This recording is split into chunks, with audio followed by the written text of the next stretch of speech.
Assalamualaikum warahmatullahi wabarakatuh. Ketemu lagi di layar desktop bersama saya Andrian Nugraha. Dan kali ini kita ada di segmen layar review ya. Dan kita akan mereview CPU cooler kembali ya. Dan kali ini nggak tanggung-tanggung, kita akan review 4 cooler sekaligus ya. Dimana cooler-coolernya adalah yang dikirimkan oleh PC Cooler Indonesia ya.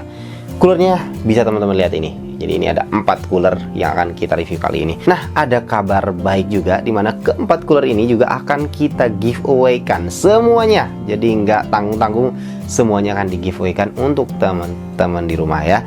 Dan seperti apa tata cara ikutannya, kalian tonton aja video ini, nanti kita akan jelasin gimana caranya ikutan giveaway kali ini. Oke, langsung aja kita lihat keempat cooler ini seperti apa detailnya. Yuk kita lihat.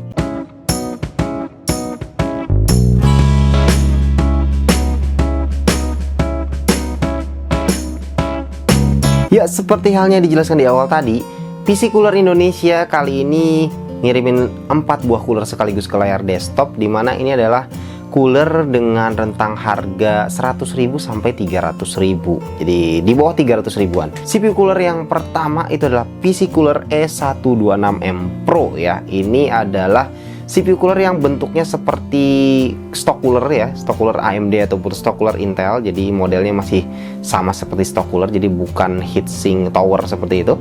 Ini masih bentuknya seperti mirip-mirip stock cooler ya. Dan ini adalah CPU cooler yang harganya hanya Rp99.000 saja. Jadi 100.000 kembalian 1.000 ya, bisa dapat CPU cooler yang satu ini. Dan menariknya CPU cooler yang satu ini juga punya tampilan RGB yang mana warnanya ini kelihatan cukup solid ya. Jadi agak jarang juga sih saya lihat CPU cooler di bawah 100.000 punya warna yang cukup solid ya RGB-nya. Jadi ini termasuk cukup menarik ya. Kemudian secara spesifikasi dia maksimum TDP-nya up to 95 watt dengan ukuran fan yang digunakan adalah 120 mili ya di sini, dan fan speed-nya adalah 1000 sampai 1800 rpm dan noise level di 8 sampai 26,5 dBA. Nah, kemudian untuk cooler yang kedua yaitu PC Cooler S83 V2 ya. Ini cooler yang harganya cuma 130 ribuan ya. Jadi selisih sekitar 30 ribuan lebih mahal daripada cooler yang pertama tadi. Dia punya dua copper heat pipe, yaitu sudah direct touch heat pipe ya di sini. Sedangkan untuk fan-nya di sini menggunakan 90 mm silent fan dengan speed 2200 plus minus 10% ya. Dan noise-nya hanya 20 dBA, jadi cukup silent ya. TDP-nya up to 95 watt dan ini non RGB ya. Kita lihat nanti seperti apa untuk yang cooler kedua ini. Dan cooler yang ketiga yaitu PC Cooler GIX 4SD Black Edition ya. Ini harganya sekitar 250 ribuan. Lumayan ya, udah Black Edition. Jadi non RGB memang. Dia sudah punya 4 copper heat pipe, direct touch heat pipe pastinya. Kemudian bodinya full black ya, non RGB. TDP maksimum up to 145 watt, jadi lebih tinggi lagi. Dan fan yang digunakan adalah ukurannya 120 mili dengan fan speed 800 sampai 1800 rpm ya, cukup tinggi. Dan noise-nya ada di 18 sampai 31,8 dBA. Jadi ketika dia full speed agak sedikit lebih berisik dibanding fan yang nomor 1 dan nomor 2 tadi ya. Dan yang terakhir cooler yang keempat yaitu PC Cooler X7. Nah, ini adalah cooler yang paling mahal di antara keempat cooler yang ada di sini ya. Harganya adalah sekitar 295 ribuan saja, jadi nggak nyampe 300 ribuan. Ini yang paling besar di antara keempatnya, dan dia juga punya heat pipe yang paling banyak, yaitu sudah 6 copper heat pipe dengan direct touch heat pipe pastinya ya. Ini menarik karena saya jarang sekali nemu yang 6 copper heat pipe tapi harganya di bawah 300 ribu. Saya sih belum pernah nemu ya. Mungkin kalau teman-teman ada yang tahu yang punya 6 heat pipe yang harganya nggak nyampe 300 ribu, bisa komen di komentar ya, di kolom komentar. Dan ini TDP-nya maksimum up to 180 watt, jadi cukup tinggi. Dengan ukuran fan yang digunakan adalah 120 mili dengan fan speed 1600 rpm dan noise-nya di 20 dBA. Oke, itu keempat coolernya tadi ya, kita udah bahas spesifikasinya. Nah, kali ini kita akan coba challenge keempat cooler ini yang harganya nggak nyampe 300 ribu itu. Bahkan ada yang harganya cuma 99 ribu tadi ya. Kita akan coba sandingkan dengan Ryzen 5 5600X ya. 6 core 12 thread, base clock 3,7 GHz dan boost clock up to 4,6 GHz. Dan kita akan coba lihat nanti kondisi default maupun kita akan coba nekat overclocking ya. Kira-kira mana yang sanggup di antara keempatnya ini untuk overclock sebuah Ryzen 5 5600X. Langsung aja kita lihat hasilnya seperti apa.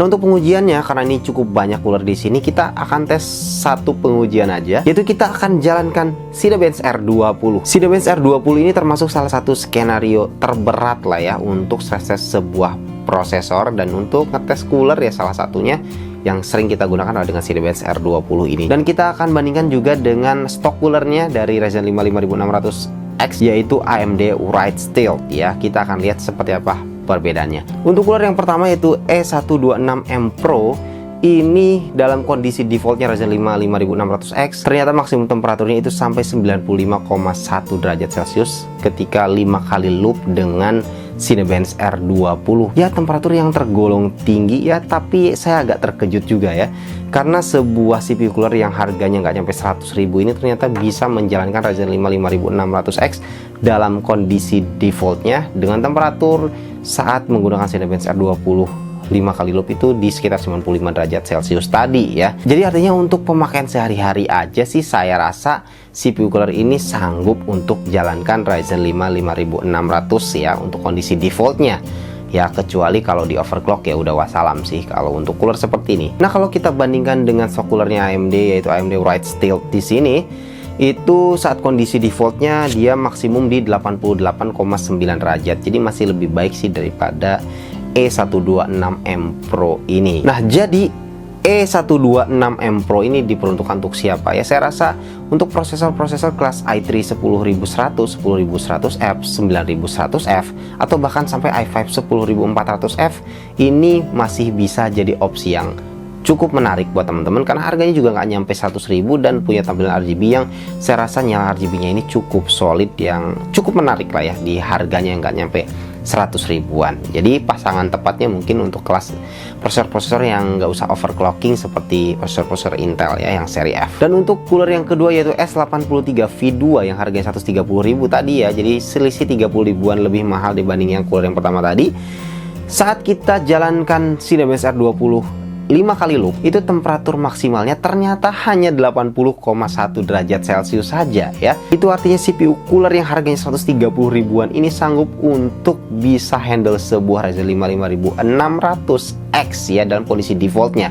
Nah, di sini saya juga jadi penasaran untuk overclocking ya, karena kan temperatur maksimum saat defaultnya di 80,1 derajat Celcius, dimana kalau Ryzen 5 5600X itu saat kondisi default dan full load itu all core-nya jalan di 4,375 GHz lah, sekitar segitu. Jadi itu tergolong cukup tinggi dan ini sanggup, dan temperaturnya hanya 80 derajat Celcius. Nah, di sini saya coba overclocking Ryzen 5 5600X-nya dengan cooler ini. Saya coba sampai ke 4,6 GHz all core di 1,325 volt ya.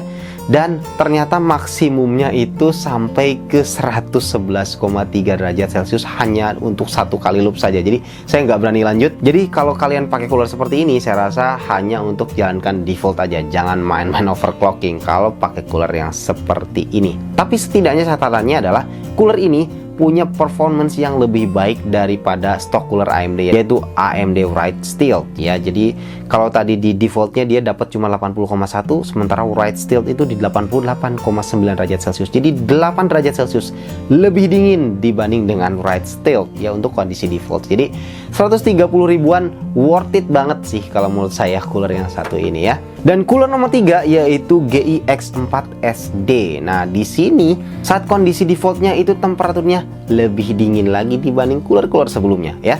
Saat kondisi default dengan Cinebench R20 running selama 5 kali loop itu temperatur maksimal hanya 74 derajat Celcius. Wow, amazing ya, 74 derajat Celcius, cooler yang harganya cuma 250 ribuan. Nah, gimana kalau di overclock? Kita coba overclock juga ke 4,6 GHz all core ya, dengan CPU V-Core di 1,325 volt.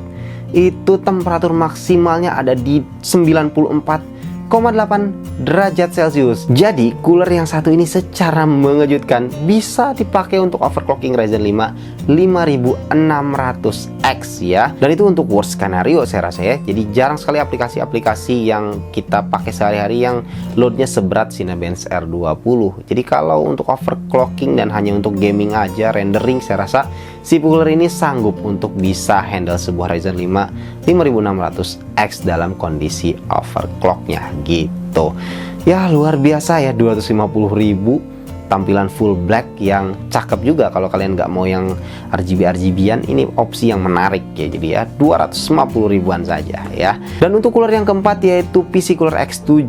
Di sini saat kita jalankan Cinebench R25 kali loop, temperatur maksimumnya saat kondisi default si Ryzen 5 5600X adalah 72,8 derajat Celcius. Jadi ini adalah CPU cooler terbaik yang ada di antara keempatnya. Jadi secara performance terbaik ya di antara keempatnya, karena memang harganya juga paling mahal, yaitu di sekitar 295.000. 45.000 lebih mahal daripada CPU cooler yang ketiga tadi. Jadi saat default 72,8 derajat Celcius 5 kali loop Cinebench R20, ini saya rasa pencapaian yang juga tergolong istimewa untuk CPU cooler yang harganya nggak nyampe 300.000. Menarik sekali saya rasa ya. Dan tentu saja penasaran dong ya, saya overclock juga ke 4,6 GHz all-core di 1,325 volt untuk CPU V-core nya, dan ternyata maksimum temperaturnya saat 5 kali loop Cinebench R20 adalah 92,3 derajat Celcius. Dan seperti halnya cooler yang nomor 3 tadi, tentu pencapaiannya juga ini istimewa ya. Dia lebih bagus lagi dibandingkan CPU cooler nomor 3 tadi. Beda kalau yang nomor 3 tadi saat kondisi 4,6 GHz all core nya di 94,8 derajat Celcius, maksimum temperaturnya kali ini lebih rendah sekitar 2,5 derajat Celcius dibanding CPU cooler yang ketiga tadi ya. Jadi di 92,3 derajat Celcius maksimum saat 5 kali loop dengan Cinebench R20. Lagi-lagi saya bilang bahwa Cinebench R20 itu adalah skenario load yang sangat berat untuk CPU. Jadi dalam penggunaan sehari-hari saya rasa nggak akan sampai seberat Cinebench R20 ya untuk aplikasi-aplikasi yang kita gunakan seperti gaming ataupun rendering. Jadi ya saya bisa bilang bahwa PC Cooler X7 ini aman untuk digunakan untuk handle prosesor sekelas Ryzen 5 5600X dalam kondisi overclockingnya sekalipun gitu ya. Nah, dari performanya tadi saya tampilkan di sini summary-nya ya untuk performance dari keempat cooler tersebut, ditambah tentu saja pembandingnya terhadap AMD Wright Stealth, yaitu stok cooler bawaan dari Ryzen 5 5600X itu sendiri. Dan kesimpulan dari performance testnya itu tadi, saya rasa kalau kalian punya prosesor-prosesor kelas seperti Ryzen 5 5600X, mungkin ada dua di sini yang saya rasa tergolong capable untuk bisa handle Ryzen 5 5600X, yaitu GeX 4SD ya, yang harganya sekitar 250 ribuan tadi, yang Black Edition itu, dan juga PC Cooler X7 yang harganya sekitar 295 ribuan itu ya, yang tampilannya juga udah ada RGB-nya di situ. Nah, kedua cooler tersebut sanggup untuk handle sebuah Ryzen 5 5600X. Artinya kalau bisa handle Ryzen 5 5600X, maka untuk CPU kelas 6 core 12 thread lainnya, baik itu dari AMD maupun Intel, udah pasti juga bisa dihandle oleh CPU cooler tersebut. Nah, sedangkan untuk dua CPU cooler yang pertama tadi, yaitu E126M Pro dan juga S83V2, itu saya rasa juga sanggup sih sebenarnya, tapi hanya untuk kondisi defaultnya aja. Terutama yang S83V2 itu sebenarnya kalau hanya sekedar default Ryzen 5 5600X, dia sanggup ya. Temperatur maksimumnya tadi saat full loadnya itu hanya 80 derajat Celcius, jadi sanggup untuk digunakan sehari-hari kondisi default ya, kecuali kalau overclock dia nggak sanggup. Nah, kalau yang E126M Pro itu saya rasa saya nggak terlalu rekomend digunakan untuk kelas seperti Ryzen 5 5600X ya. Itu mungkin lebih tepatnya digunakan untuk prosesor kelas i3 10100F, 10105F, 9100F, atau bahkan maksimum di i5 10400F ya. Ataupun CPU kelas lama yang punya misalnya 4 core 8 thread atau 4 core 4 thread atau 2 core 4 thread, udah pasti bisa sih saya rasa dihandle oleh E126M Pro dalam kondisi default. Nah, seperti halnya tadi sudah dibahas di awal bahwa keempat cooler ini akan kita giveaway kan untuk teman-teman di rumah. Pastinya satu orang dapat satu cooler ya, jadi nggak empat-empatnya dikasih untuk satu orang pemenang, nggak. Jadi akan ada 4 pemenang untuk mendapatkan 4 cooler ini. Jadi masing-masing akan dapat satu cooler ya. Nah, cara ikutannya seperti apa? Caranya gampang aja. Yang pertama ya, ada beberapa syarat di sini. Yang pertama adalah pastinya harus subscribe dulu channel Layar Desktop ya. Kemudian yang kedua, kalian follow Instagramnya Layar Desktop di @layardesktop ya. Dan kemudian follow juga Instagramnya PC Cooler Indonesia di @pccooler_id. Dan kemudian like original postnya Layar Desktop mengenai giveaway yang satu ini. Jangan postingannya adalah yang ini nih, kalian jangan salah postingan. Kemudian kalian repost postingan tersebut di Instastory kalian dengan jangan lupa untuk tag layar desktop dan juga PC cooler Indonesia di situ ya. Kalian tag dan kalian bisa tambahkan di postingan kalian itu komentar-komentar yang menarik lah ya, apa aja. Ya, itu cara ikutan giveaway-nya. Mudah-mudahan kalian beruntung, mudah-mudahan ini bisa jadi milik kalian ya. Ini pastinya akan sangat berguna bagi kalian kalau misalnya terutama pengguna kelas Ryzen 5 5600X ke bawah gitu kan. Ini sangat berguna nanti ya. Dari mulai i3, i5, Ryzen 5, saya rasa pakai ini akan sangat-sangat mumpuni lah cooler yang satu ini untuk dijadikan cooler kalian di rumah gitu. Oke teman-teman, itu aja ya untuk review kita kali ini. Mudah-mudahan bisa memberi manfaat untuk teman-teman di rumah. Terima kasih teman-teman sudah menonton. Jangan lupa untuk like, share, dan juga subscribe. Sampai jumpa di video berikutnya. Assalamualaikum warahmatullahi wabarakatuh.